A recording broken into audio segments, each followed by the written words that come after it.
Shalom, selamat pagi Bapak Ibu dan saudara-saudari sekalian. Pastinya kita semua rindu berjumpa dengan Tuhan pada pagi hari ini. Mari kita berdoa untuk siap mendengar renungan firman Tuhan. Selamat pagi Bapak yang baik. Kami bersyukur untuk hari yang baru dan berkat yang baru pada pagi hari ini. Berikan kami hikmat-Mu yang baru juga pada pagi ini dan pengertian untuk memahami firman Tuhan. Karena hanya firman-Mu lah sumber kekuatan hidup kami.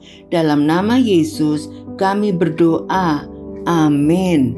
Tema kita pagi hari ini, ditolak manusia, diterima Allah. Diambil dari Kejadian 16 ayat 6 sampai 11. Kata Abram kepada Sarah, "Hambamu itu di bawah kekuasaanmu, perbuatlah kepadamu apa yang kau pandang baik." Lalu Sarai menindas Hagar sehingga ia lari meninggalkannya. Lalu malaikat Tuhan menjumpainya dekat suatu mata air di padang gurun, yakni dekat mata air di jalan ke Syur. Katanya, "Hagar, hamba Sarai, dari manakah datangmu dan kemanakah pergimu?" Jawabnya, "Aku lari meninggalkan Sarai, nyonyaku." Lalu kata malaikat Tuhan itu kepadanya, "Kembalilah kepada nyonyamu, biarkanlah engkau ditindas di bawah kekuasaannya." Lagi kata malaikat Tuhan itu kepadanya, "Aku akan membuat sangat banyak keturunanmu sehingga tidak dapat dihitung karena banyaknya." Selanjutnya kata malaikat Tuhan itu kepadanya, "Engkau mengandung dan akan melahirkan seorang anak laki-laki dan akan menamainya Ismail, sebab Tuhan telah mendengar tentang penindasan atasmu itu." Secara status, Hagar hanyalah seorang hamba, orang asing yang tidak masuk hitungan.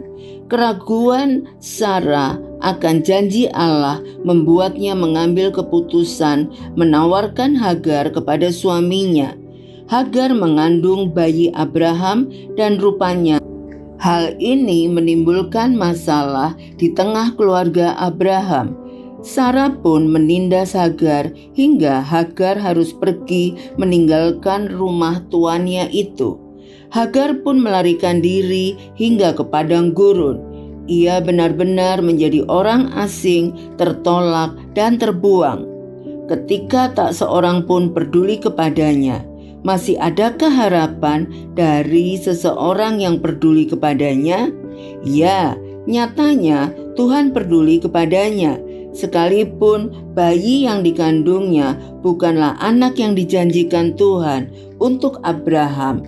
Namun, hal itu bukan menjadi penghalang bagi Tuhan untuk tetap menunjukkan kasih karunia dan berkat-Nya.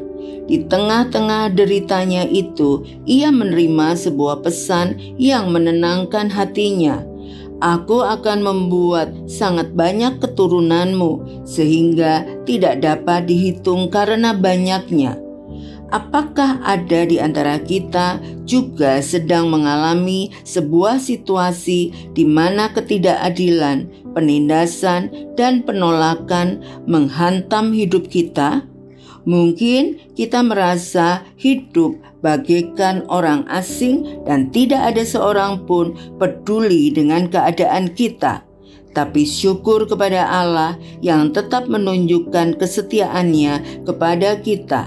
Sekalipun hidup kita ditolak manusia, namun sekali-kali Allah tidak akan sedetik pun meninggalkan kita. Ia mendengar seruan doa-doa kita dan tangannya pun terulur untuk menopang hidup kita dengan janji-janjinya yang menyejukkan hati kita. Di tengah ketidakadilan yang kita alami, Allah hadir untuk memberi kelegaan bagi hidup kita. Mari kita berdoa. Terima kasih Tuhan Yesus untuk kebenaran firman-Mu pada pagi hari ini yang memberikan kekuatan bahwa sekalipun hidup kami sulit, sekalipun tidak ada satupun orang yang bisa menerima kami, memahami kami, Engkau tetap Allah yang selalu memberi kekuatan, menopang hidup kami, memelihara hidup kami, dan membawa kami menikmati janji-janji Tuhan. Kami bersyukur memiliki Tuhan yang baik, dan Engkau tidak pernah meninggalkan kami sedetik pun dalam hidup kami. Engkau selalu menyertai setiap langkah hidup kami sepanjang umur kami. Terima kasih untuk anugerah-Mu. Dalam nama Tuhan Yesus kami berdoa dan mengucap syukur. Amin. Selamat beraktivitas. Tuhan Yesus memberkati.